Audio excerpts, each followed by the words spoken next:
Jai Hind everyone, I am Dr. Nitisha Shrivastava, faculty in the Department of Electrical and Electronics Engineering, Ajay Kumar Gar Engineering College in Uttar Pradesh in India.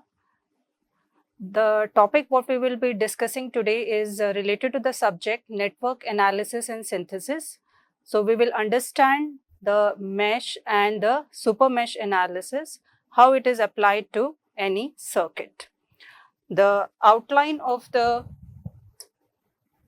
work is, we will try to understand what is a mesh, how to write mesh equations, then what are the sign conventions for applying the Kirchhoff's voltage law, what is the condition of supermesh, and when does a supermesh occur, how to identify a supermesh, why supermesh is considered as a special case of KVL, what is a supermesh technique, and how to analyze a supermesh.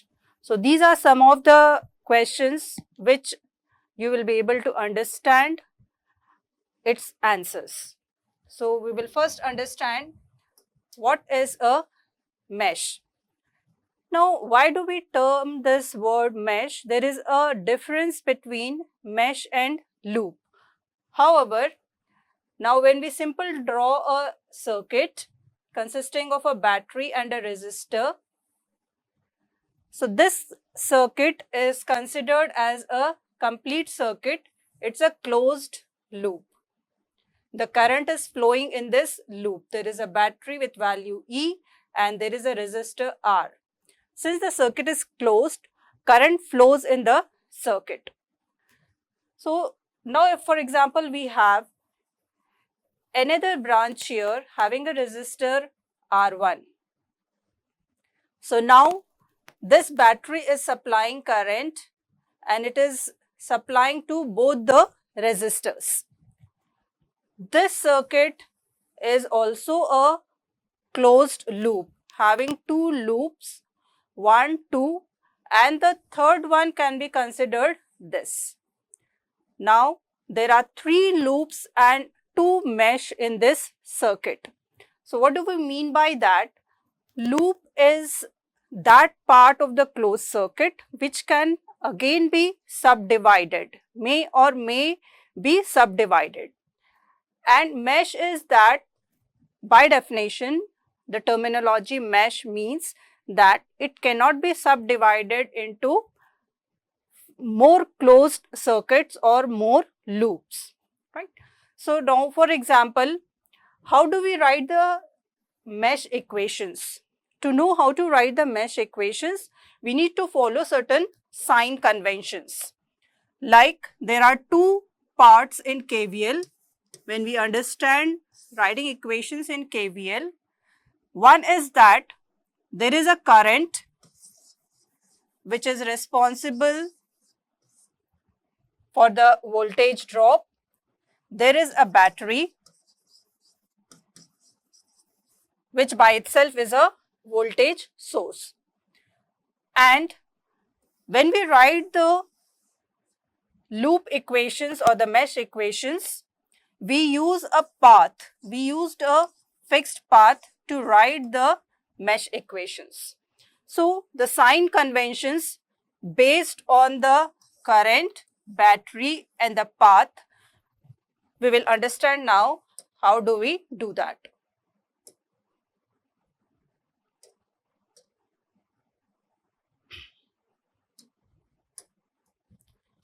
So what are the things which we come across in a circuit? When we write the mesh equations, we can have a resistor and the direction of current, if it is this, and this is the current direction and the path direction.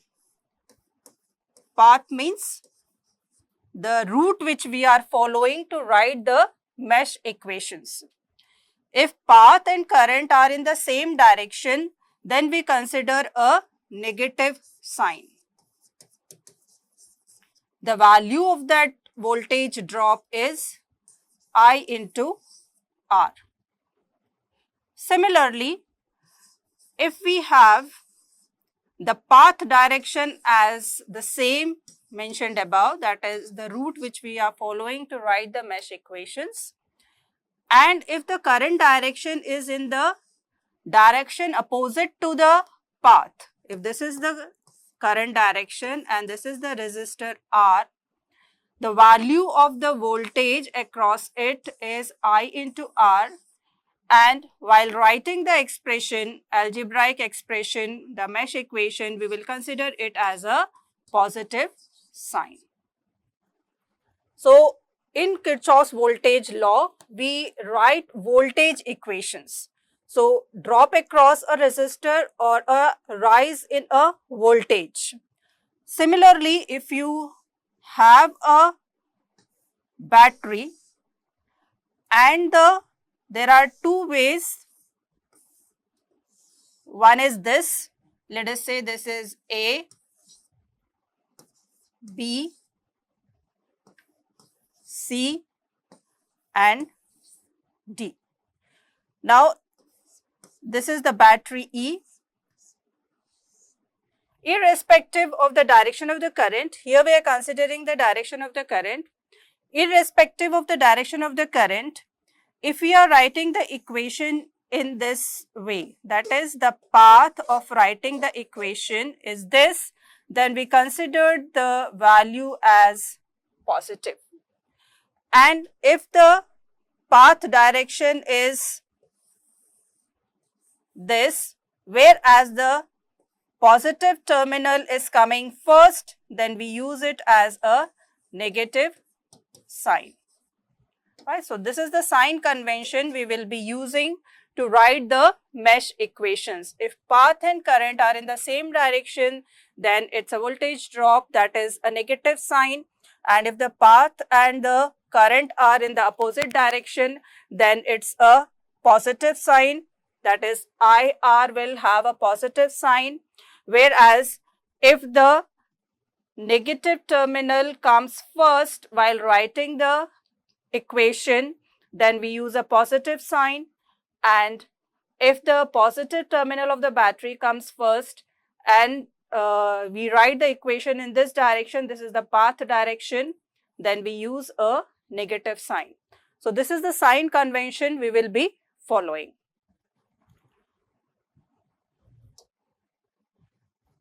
If we wish to write expression for this, we will try following the same sign conventions which we had written here. This, we will write the expression for this closed circuit. The value of E1 is 6 volt, R1 is 2, R2 is 2 ohms here, R3, and there is a voltage 2 volt and there is a voltage here of 4 volt. So, first and foremost, we will be drawing the current in the two loops in the clockwise direction. So, let us say that this is the current we are considering in this loop I1 and in this loop I2 in the clockwise direction. So, according to sign convention, we will write the expression. However, you can start from any point, complete all the elements and come back to the same point. So, this is how the path is followed. So, if you are writing from here, like let us start for this mesh from here. So, this is a negative terminal coming first. So, I will write it as 6, since the path, this is the path I am following. The path what I will follow for this is this green line. This is how I will complete the route here. And for the second loop, this is the path I will follow starting from here. We'll complete all the elements and come to this point. And the loop currents, or you can see the mesh currents, are marked as I1 in the clockwise direction and I2 also in the clockwise direction. So, 6 minus 2I1 2 is the value of the resistor, and I1 is this current which is flowing in the clockwise direction. So 6 minus 2 I1, and the current which is coming in this 2 ohm resistor is, one is I1 and the other is I2 in the upward direction. So considering I1 as a larger value, for the expression we are writing in the first loop, we'll use a minus sign 2. The current is I1 minus I2 here. We're considering I1 as larger, therefore we are writing it as first and subtracting it with I2. And we have a battery terminal here whose value is 4 volt and positive terminal is coming first. So we will write it as minus 4 equal to 0. So based on the sign convention, 6 minus 2 I1 minus 2 I1 minus I2 minus 4 equal to 0. Similarly, for the second mesh, we will write the mesh equation. Starting from this battery, we have to cover 1, 2, 3, 4 elements here. So for the second loop, we will write the expression starting from this dot here. Since negative terminal of the battery is coming first, we will write this as 4, positive 4 minus 2. Since we are writing the expression of the second loop, this is the current which is flowing in the clockwise direction. We will be considering I2 as greater, I2 minus I1, and path, in that case, path and this current are both in the same direction. Minus 4 I2 minus 2 equal to 0. So based on the sign convention, we have written these two expressions. And here, solving the two simultaneous equations with two unknowns, the unknowns here are I1 and I2. Solving these two equations, we get the loop current values I1 and I2. So this is the simple mesh. Now, what do we understand by super mesh? Super mesh is a special case involved when we apply the Kirchhoff's voltage law. So this concept of super mesh is used when a circuit contains current sources, right? A super mesh is formed by excluding the branch containing a dependent or independent current source. So here when we are talking about the current source in the circuit, we mean that it could be both either dependent or independent or both kind of sources present in the circuit. A supermesh is formed by excluding the branch containing a dependent or independent current source connected in common to two meshes and any elements connected in series with it. So this means that the symbol of current source is a circle with an arrow mark indicating the direction of the current, and the symbol for a dependent current source is in this direction. This is a dependent current source. It could be simply individually the current sources present between the two meshes, or you can also have a resistor in series or any impedance in series with it. That is the meaning of it, and any elements connected in series with it. This concept is necessary for loop analysis with a current source because the voltage drop across a current source is unknown, right? When we write mesh equations or the Kirchhoff's voltage law, we always write the voltage value. So since this is a current source, for example, its value is 2 ampere, or this is some dependent current source whose value is 2 Vx because it's dependent on some variable Vx. That means there is the value of the current But whereas in Kirchhoff's voltage law, we write the value of only the voltages. We don't have any voltage drop across this. Therefore, you cannot write the Kirchhoff's voltage law equation or the mesh equations for this. So, when does a super mesh occur? When there is a current source between two common meshes. How to identify? Because we are not able to write a voltage value for this current source, it is clear that it is a condition of super mesh. We have to exclude that branch from the expression, right? So, I'll just show you some example of super mesh. We can see these two circuits here.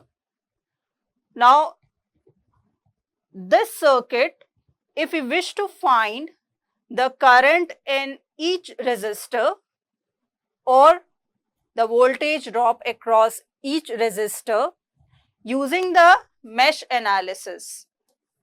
That is, using the mesh analysis means that is, we are applying the Kirchhoff's voltage law to identify certain current or voltage in any element.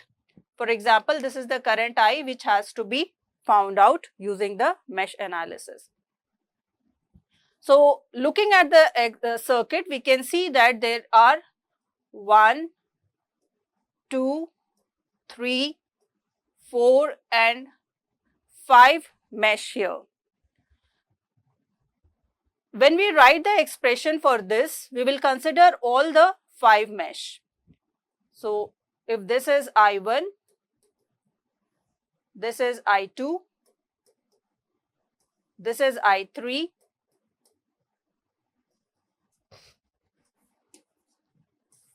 this is I4 and this is I5. So, first and foremost, we will assign a clockwise current in each individual mesh. Now, if we consider writing expression for this fourth mesh, we don't have any current source here. So, we can write the expression, and in this also we can write. But when we are writing the expression for the first and the second loop,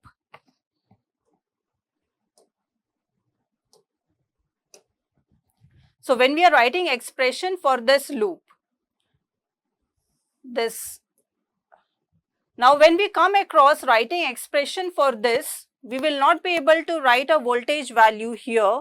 Therefore, we have to exclude that branch when we write the mesh equations. So, if this is I2 and this is I3,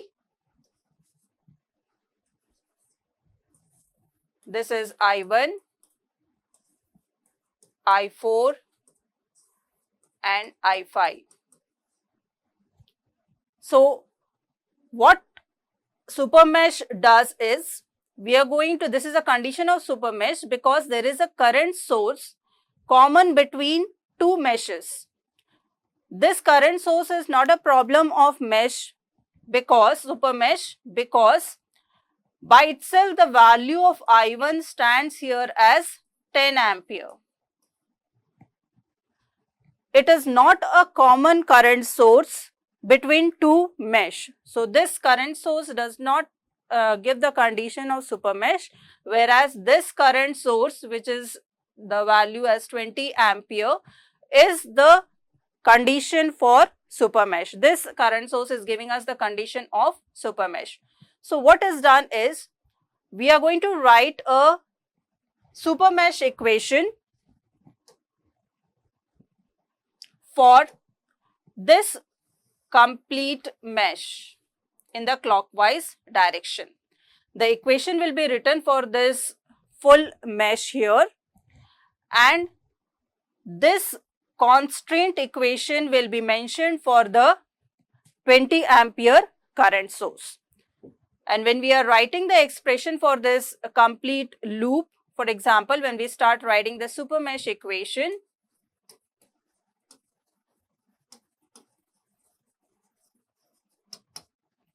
We are going to write it as 20, that is the voltage value, minus 20 I3 minus I1 minus 4 I2 minus I1 minus 4 I2 minus I4 minus 2 I3 minus I5 equal to 0. So we are considering this complete as the super mesh. 1, 2, 3, 4, 5 elements. There are 5 elements for which we have written the super mesh equation. Then we also need to mention this, that is, the direction of I2 is this, whereas the direction of I3 is same as that of 20 ampere current source. The direction of I3 is this, whereas the direction of I2 is this. Therefore, the constraint equation will be I3 minus I2 equal to 0. So, this is 1, this is 2, second expression, whereas I1 is 10 ampere by itself. This is the, this need not be equated, however, the value is this. And simple mesh equations can be written for the loops. Simple mesh equations can be written for the fourth and the fifth loop. So this is the how we can solve the equation if there is a circuit, if there is a current source between two mesh when we apply the KVL. Similarly, here also we can see that this dependent current source is not the condition of super mesh, whereas this 4 ampere current source in this circuit is a condition of super mesh. So, in this lecture, we understood the basic sign conventions to write the mesh equations, and what are the conditions of a super mesh, and how do we solve a circuit when there is a condition of super mesh. Thank you.